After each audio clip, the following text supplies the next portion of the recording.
शास्त्रज्ञ तर असं म्हणतात, की सर्वसाधारण माणूस दिवसातून जो 60-70 हजार वेळा विचार करतो, त्यातले 90% विचार एकतर रिपिटेटिव्ह असतात, काल केलेलेच असतात आणि सगळ्यात गंभीर बाब आहे, की ते नकारात्मक असतात.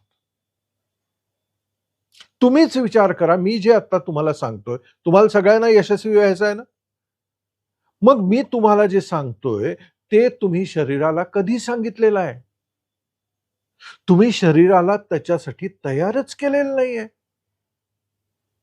हे जे स्पोर्ट्समन असतात, सगळे ॲथलीट्स असतात, नॅशनल, इंटरनॅशनल खेळणारे, हे सराव करतात ना रोज.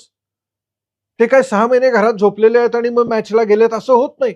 ते रोज सराव करतात. हा मेंटल सराव आहे मित्रांनो.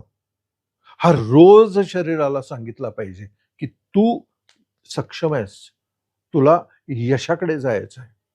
सो तो शरीर म्हणजे मेंदू जो त्याचा पायलट आहे, तो तयार करतो त्या शरीराला तिकडे